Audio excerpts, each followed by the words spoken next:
Hello and welcome to Dream Job Ready. My name is Dane and I'm your host, and I'm joined on this episode by my special guest Sharyn Donaghy, who's an expert in career counselling, leadership development and executive coaching. Please note that the opinions of guests are their own and not those of the companies they have worked for. This is Dream Job Ready with Dane Sharp. G'day Sharyn, thank you for joining me on the podcast. Firstly, how are you doing? I'm doing well, thank you. How are you? I'm always good, and I'm stoked that we've finally got this locked in because we've literally been playing chess with the calendar, trying to not only set but actually, keep this date locked in to record this podcast. We've had plenty going on. I've got a new child. I'm working for a couple of new companies, including a new surfboard company called ECS and a new startup. And from your side, you're wearing a stack of hats right now. You've got plenty of work on some really interesting stuff, which we'll get to in a minute.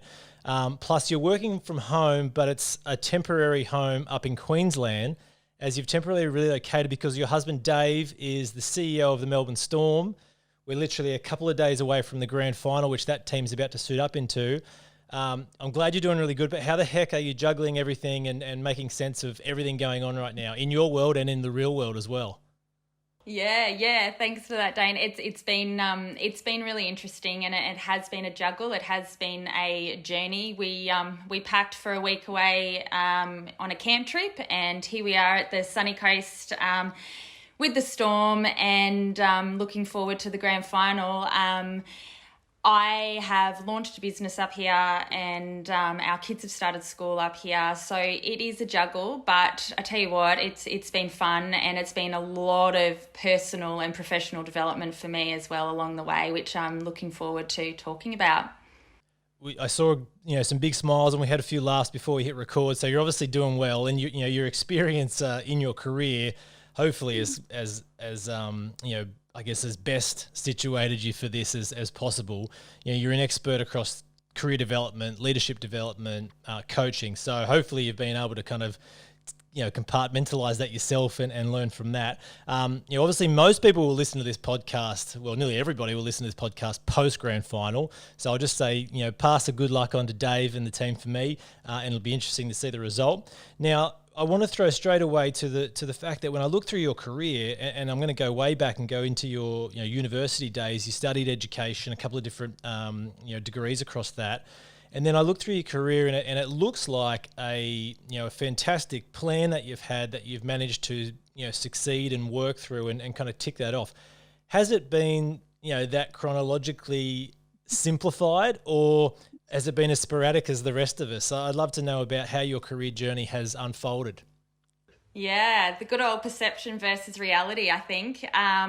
Absolutely not. For me, I grew up in a small coastal country town, Woolgoolga in northern New South Wales, and I was an athlete in the areas of sport, touch football and running. And for me, the areas of further study in the sport field was something that I always wanted to do. And the mental health side of things was big for me as well. And so I did a lot of research in that space, and I was like, I want to be a sports psychologist. Great. The only university that offers this is the University of Western Sydney.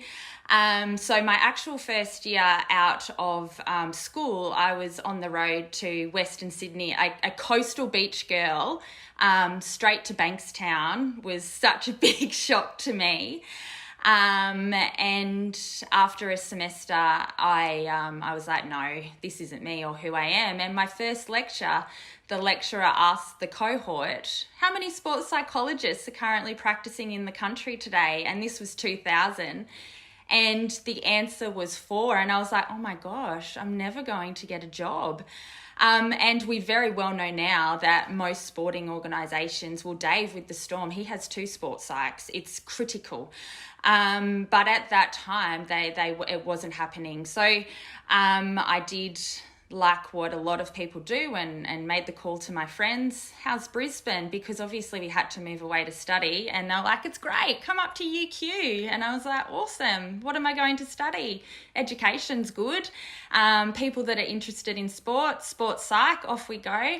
Exercise science. And so I completed my education degree and became a teacher, and that was great. That was wonderful. But I had this voice at the back of my mind. It wasn't me. And at the time, I didn't have the skill sets to be able to tap into what I value, what are my goals, and all of those. I was the first person in our family to go on to further study. So we just didn't have those resources there to tap into. So for me, it was a process of experimentation and understanding what I like. And what I found is that I really enjoyed working one-on-one with the students, understanding what makes them tick, what were their pathways. So for me, my master's in educational psych was the natural progression after 8 years of teaching. And in that space, I really fell in love with the career development side of things. And I had an opportunity to work one-on-one conducting a research project, 2 research projects with Dr. Mary McMahon, who is the godmother of career development. And so I did 2 research projects, one in elite athletes and their transition. So for me, I went full circle, and that's something that I really notice working with young adults is that when we get to the crux of potential pathways for them, if they don't take that pathway, they always end up coming back to it anyways. And for me, that was my full circle coming back to that. And my other research project was Indigenous Australians and social justice and career development, because as we know, young adults take the advice, or 80% of advice is from their family members, and they only know what they know. So it's really dear to my heart, the social justice piece. And so from that, I was able to work with some elite athlete teams, and then we moved to Melbourne for Dave's role, where I was head of careers at Caulfield Grammar, which was an amazing opportunity. And then I went into the big bad corporate world, and here I am today with my own business. Yeah, and now you are a resource for a lot of the people that obviously you're working with that are trying to better develop themselves in their current roles, figure out what they want to do, and everything in between.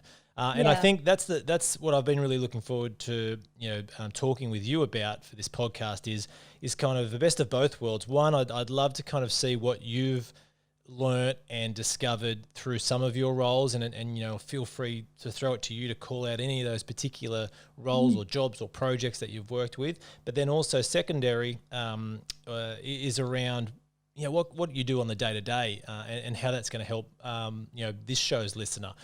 We get a lot of different messages from people that are in all walks of life of their career. Some people are 10, 15 years in. I've had others that, obviously students and wondering what they're going to do. Others that are students and know exactly what they want to do. So again, a bit of everything, and I'm sure you're dealing with that. I'd love to know, right now, as you said, you've just started a new business and have got a couple other things going on.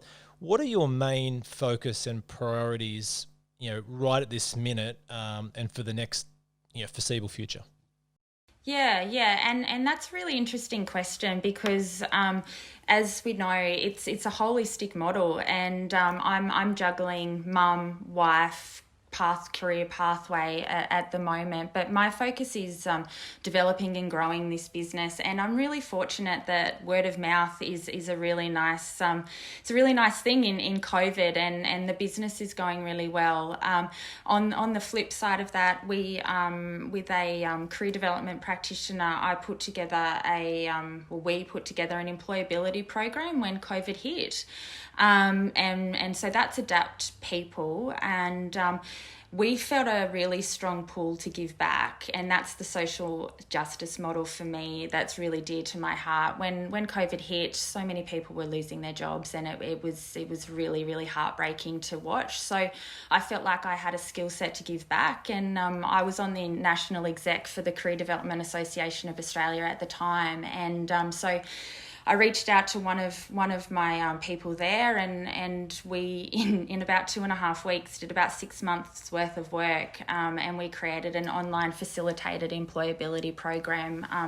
We touched about 3,000 people, which was just awesome. So, and that was 4 weeks of facilitation, follow up, resources, and these weren't people that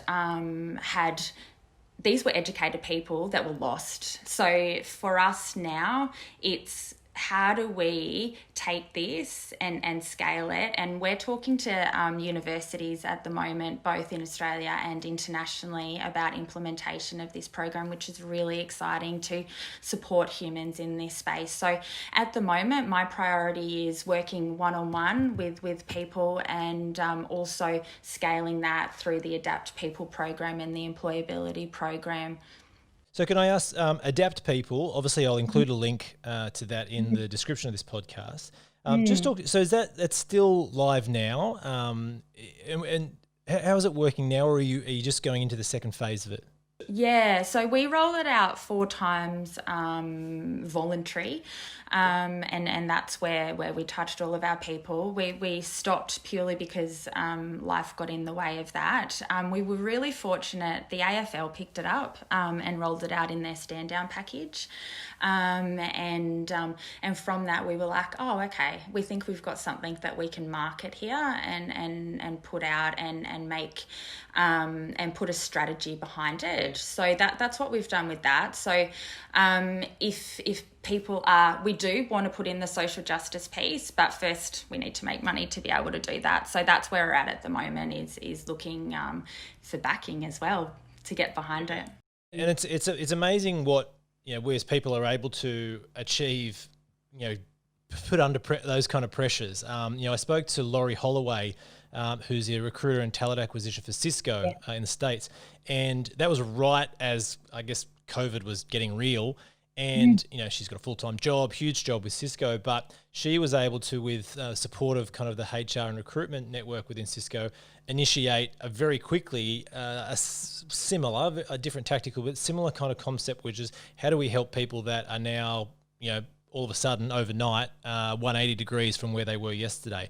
And the same kind of thing is they had to react super quickly, so it probably wasn't the perfect stitched plan, but it was amazing and executed to probably the perfect degree what it needed to help those people. And then they wanted to take a step back and then work out, how does this become a real thing moving forward that obviously does work, and how can we build it out to kind of continue working from there? A really interesting thing that we found with Adapt People is we've worked with Dr. Peter McElveen from the University of Southern Queensland around, he has an employability survey. So we did a pre and a post survey of our participants, and what we found was that the majority of participants, so there's 4 employability profiles essentially, most of them were optimism dominant, and what they were missing was this self-efficacy and the self-belief in their abilities. So going through the program and just unpacking those foundational pieces like their values, who they are, their goals, etc., really increases that self-efficacy again and their self-belief. So that was really interesting to measure that in our participants as well. Guess what? This is a commercial break. That's right, Dream Job Ready has a sponsorship partner for this episode, but I'm not here to flog insurance or energy providers. I'm doing this to support my 2 nephews, Mitch and Nelson, who have launched their own clothing business. It's always said that you should support your friends and family, and I'm a huge believer in that. And I also really love the shop local movement that's happening around Australia and around the world right now. So the boys, Mitch and Nels, they've launched their own brand, Monkey Stick, which you can look up and shop at www.monkeystick.co. They're doing t-shirts, long sleeves, jackets, hoodies, windbreakers, socks, and plenty more. They've also been kind enough to give me, their uncle, an exclusive discount promo code to offer listeners of this show. So Dane15, that's DANE15, that's going to get you 15% off your order on monkeystick.co. We've got Black Friday coming up, Christmas is fast approaching, and heck, we need new t-shirts, socks and jackets all year round, let's be honest. www.monkeystick.co is the website. I think that's also their Instagram handle too. The promo code is DANE15, DANE15, and as I said, that'll get you 15% off your next order. Mitch, Nels, great work, boys. I'm loving the new socks, loving the Primate tee, and I hope that the listener goes and checks out monkeystick.co. Now, back to the show. One of the things we spoke about previously, trying to set this podcast record up, was around the notion or the theme of employability. Can you, from your side, what does that mean? At at the overarching bird's eye view, and then if you can talk to your day-to-day roles and the people you work with, how you break down what employability is, how do you make sure people know what it is, have got it, etc. And it's a really good point that you make, because people sometimes have the misconception that they're coming to work with a career practitioner and we're going to get them the job. And what it really is we're giving you the resources to own it. And if they're not in that headspace yet, it's not going to work. But I think, Dane, what's really important is that we need to ensure the foundation for career development is mental health. If the mental health isn't there, there's no point having that conversation. So foundationally, mental health, and that's what we've put into the Adapt People program, is we've worked with the psych for session 1 and have spoken about the mental health piece and what makes you tick, and doing the personal reflections first and foremost. Following that, the next layer is understanding personal values. And I've been listening to your podcast, and so many of the amazing humans that you're speaking to are saying, align to your values, make sure that you're aligned. And what the missing piece is, people are like, yeah, I need to align to my values. And then you're like, what are my values? How do I find out what my values are? So especially in young people, I think we need to peel back the layers and really work with them. And this is why working in the school environment, it was quite a challenge, because you only have half an hour with a student and you go. And that's part of the reason I stepped out into the private sector, because it's not just a half an hour session. It's understanding who you are at the core, what makes you tick. So then you can progress on to make you more employable. So you're looking at your values, you're looking at your goal setting, you're looking at your personality. And then from that, what we're doing is understanding your personal brand as well. Who are you and what makes you stand out? Especially for people that are going into further study, they're going into cohorts of hundreds and thousands. What are you going to do that's going to extend your degree and make you stand out, and what makes you special? And so we work with humans to really highlight that and allow them to understand and build that self-efficacy in them. And then finally, obviously, those tangible pieces of becoming employable. Where do you want to work? What do you want to do? What's your resume look like, etc.? How do you interview? And all of those takeaways. So essentially, that's the employability framework that I work with. I use it's called Systems Theory Framework, which is a holistic framework which doesn't just look at employability. It looks at you as a whole person, which is critical in employability. And if I can, I really love what you said about the pace as well. And I think that's such an interesting notion. I'd love to just spitball some stuff that I'm thinking about now. Just you can disagree or agree with it, or riff off it yourself, feel free. But, I think that's such an interesting notion. Just like you were saying that, in that educational piece where you felt like, I've only got 30 minutes to, solve or crack an egg that's going to take a lot longer than this. My sense and what I've seen with a lot of, I can say I'm an older person now, so I can say younger people, is that there's a sense, and most of the time it's not there, but it feels like it's there, that you have to make, like, these decisions have to come around quickly, and geez, I need to make a decision, and the whole world's expecting me to know what I want to do, or I've got to make a decision what I want to do, this or that. And a lot of the time, as you get a little bit more experienced and learn and go through it multiple times, you realize that, well, it's just pressure that is there, and maybe I'm putting it on myself, or maybe someone else is, but it doesn't need to be there. I'd love to know, just in that essence of pace and unrealistic expectations that you need to know everything all the time, the moment you need to know it, when you're working across your vast, I guess, spectrum of people you're working with, that whether they are elite athletes or whether they've come from difficult situations, what advice are you giving them about that notion of you've got time, or you've got the opportunity to work this stuff all out? You don't need to know everything yesterday. Is that something you look at and work on, or throw an alternative back to me?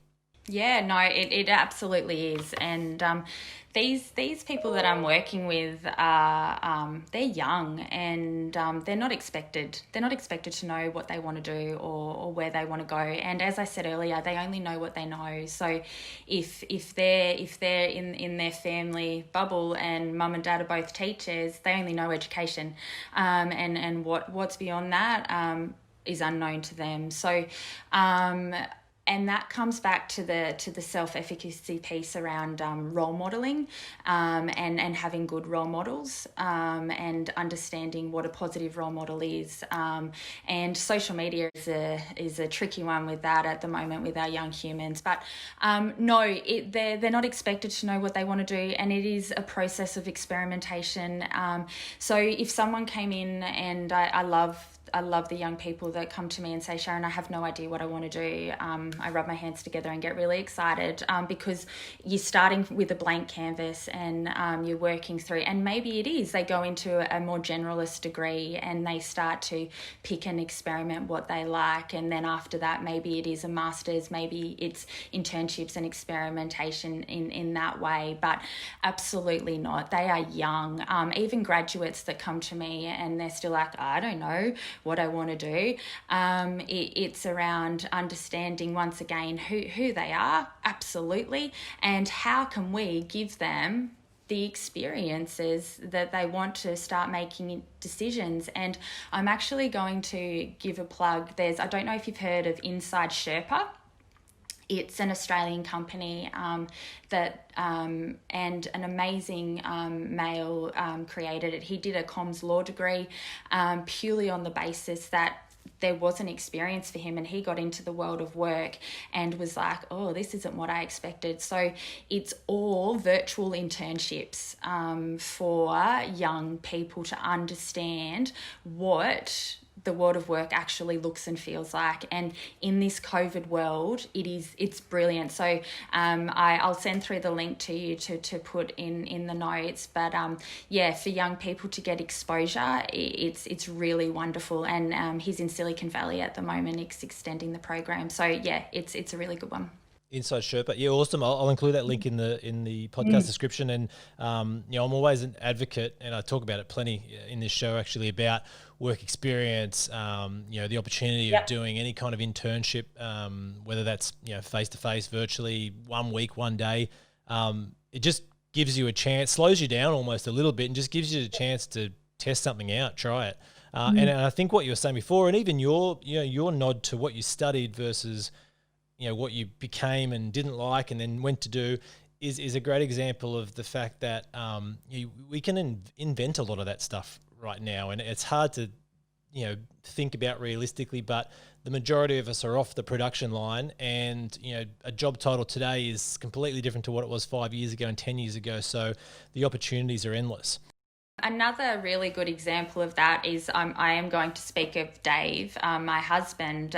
He had no idea what he wanted to do, knew he was good at English, and came to Brisbane and studied journalism politics. And with that degree, university, did he study hard? Probably not. But what he did do was connect with News Limited and worked part-time as a journo, which gave him the opportunity to run the paper in Townsville when he graduated. From that, go to the Herald Sun in Melbourne.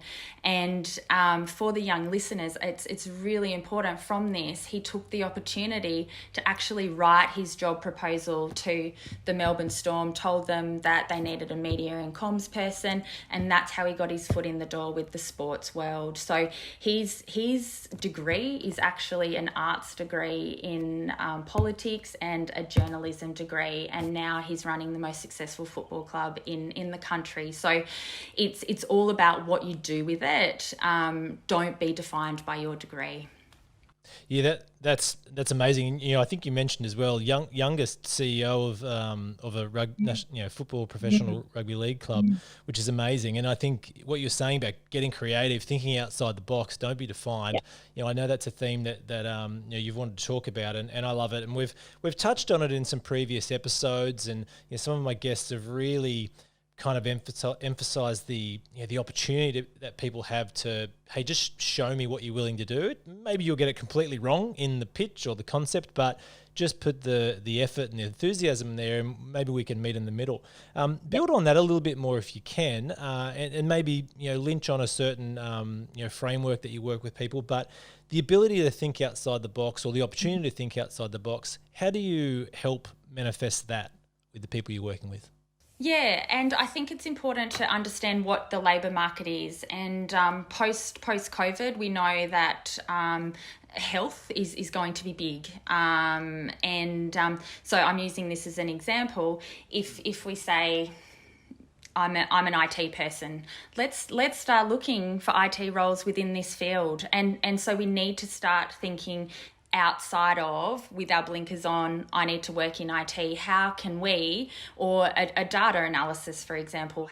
Just sorry to cut you off, but that's so simple, but I love it. It's just foreseeing where the bigger opportunity or that bigger pond is going to be, right? I'm going to throw back to you, but I just wanted to really say, such a simple concept, but I don't think we think about that enough. Just where's that opportunity coming? I'll throw back to you, but I love it. So yeah, open your eyes to the opportunity, and it's about understanding where the landscape of the world of work is, and that's education, and that's working with a professional. You're not expected to know it. You can do your own research, but that's what we do. Another good example is looking at potential micro-credentialing. Micro-credentialing is becoming really popular at the moment, and these are little snippets to value add to your degree. So, for example, when I left the head of careers at Caulfield Grammar and I went into the corporate sector, I was terrible in finance, and it's something that I needed to learn. And there's a really great website, I don't know if you've seen it, Moocs, and moocs.org, and there's free micro-credentialing courses everywhere. So I did a 4-week finance course with Columbia University, and it got me up to speed, and so those little pieces that will value add to who you are, so you can market yourself and sell yourself in an interview, are so valuable. And then we also have the gig economy as well, which is going gangbusters, and students working a diversity of roles to get their experience up, because we know that employees want experience. We know that 90% now of jobs that these young adults are going to go into will require some form of training, which is huge. So how are you going to do that? How are you going to get your experience? They really need to know that. And then the good old networking, how are you going to do that? And now more than ever, speaking with young people, we need to work on LinkedIn. It's huge, and they need to understand how to use it, and get over themselves in that space, and just get on it and utilize it, and start the networking, and be really confident when they are having conversations with people who they might not know, and do the cold calling, or start by reaching out with your networks around who you know, and start that conversation. Yeah, no, I agree wholeheartedly with all of that. I think, we talk about mentors a lot. I love the conversations about that, because it's forever been important, the who you know and what you know, they're both equal parts to it. But it's more and more, as you've mentioned, becoming somewhat essential, because there's so many platforms to be seen on, so many different tools, and as you said, also so many different expectations that employers have now. The ability to potentially reference check that with someone, or come with a validation from someone else is crucial. Hey, I just want to throw back to, very supportive of what you said about foreseeing where those future opportunities are, and just looking at how we can, make that slight turn or slight angle to kind of go after that. You used the great example of, hey, I'm in my IT, health is going to be huge. How do I embrace that? I wanted to coach me for a second, if you will, because this is a real experience that I've had in the past, where I actually do think I'm someone that does proactively look forward a lot. Sometimes that's been met with roadblocks, because the business that I've been working with hasn't had that same visionary, look into where we need to go. I think there's probably a lot of people that have had the same frustration with quote unquote or inverted commas digital over the past, right? Like when the digital thing kind of happened, businesses were like, no, this isn't really a thing, and social and all that. How do you coach people that do come in maybe and sort of say, I want to go and do this, like this is the future opportunity, but are getting roadblocks or aren't getting anywhere because maybe they're a little bit ahead or seeing something that whoever they're trying to work with hasn't reached yet? And it's a fine line, and it's a really tricky question. So dependent on the individual, obviously, when we are working with someone that has this big visionary idea, it's breaking it down into the small pieces, and how are you going to approach it? How is it a conversation with a manager? How are you going to have that conversation? What does that look like for you? If it goes well, brilliant. If it doesn't go well, what are we going to do about it? And how are we going to approach it there? I love the entrepreneurial philosophy of fail fast, fail forward, fail fast, and do that really quickly so you can learn, you can grow, and you can move on. Now, is this organisation for you if they're not supporting you, or do we need to potentially explore other opportunities for you? So it's a very situational by situational task that we need to perform, but it's about breaking it down and taking it step by step. And as you can see by me, I'm all about the foundations and about putting a plan in place to support you to achieve. Yes, we've got this goal. How are we going to get there? What are the segments that are required for you to get there? Hey, that's been a real life situation for me in the past, and I think your feedback is spot on, a series of it. And I think breaking it down, regardless of whether it was a yes or a no, is crucial, and learning from that. And I've just finished a 6-part series around mastering the sales process with a sales coach, Noah Cohen. And one of the things that really hit home for me within that was around, as a salesperson, you're hoping to get a yes, but you just want an outcome, was what he was really enforcing. And if that outcome's a no, how do you learn from it? Why was it a no? How can I go back and then readdress it to move on? And I loved when he kept talking about that, because people get shattered with the no and, oh my God, they don't understand me and blah, blah, blah. But take a step back. What didn't happen, or what didn't click, or what didn't understand, and then how do I work back through it? So I love your idea of breaking it down, having that plan to go through it, because I've had that challenge in the past. I'd love to go back and approach some of those challenges now, knowing what I know, and having advice like that versus then. But I think that's a crucial one. Hey, a slight tangent, but I want to jump to this week's listener question of the week, if I can, which has come through from a listener named James. So I'll read what James has sent me. I'm sure you're going to have valuable advice. So James has written, I've recently been through a very long recruitment and application process. So I'm imagining lots of interviews. Mm-hmm. It's made me curious to how I can better stand out throughout a series of interviews. What are the main factors that distinguish me or distinguish two similar candidates? Good question. So is James, was he successful? We don't know. Don't know. I think he's still in the process. I think this is one of the situations that's becoming very common these days, where it's 6, 7, 8 interviews. Yeah. Some of them are probably great. Some of them are like, why did I even do that one? And from what I take from his chat, what I would take from his chat is that he's being told that he's down to the final 2. Yeah. I guess he's feeling like he's done everything and answered all the questions. So that, and I know you don't have the context behind all that, but anything that any words of wisdom, I guess, around what are the main factors that distinguish two similar candidates? Yeah, and I think it's the organisation themselves, and obviously what they're looking for. Clearly, James is a great human to get to the final 2, because as we know, those grad processes are huge. So you've got your psychometrics, you've got your group interviews and all of that fun stuff. And then when we get to the final interviews, it's around, is it a culture fit? Will James be the best candidate for the organisation? And I think they'd be looking for the the enterprise type skill sets that James can bring. Will he be able to communicate with the team? Will he show initiative? Will he have the leadership capability that we are looking for within the organisation? Does he have the digital literacy that we need? So all of those enterprise type skill sets that align with the organisation and what they're looking for, I think are critical, and that will be the distinguishing factor.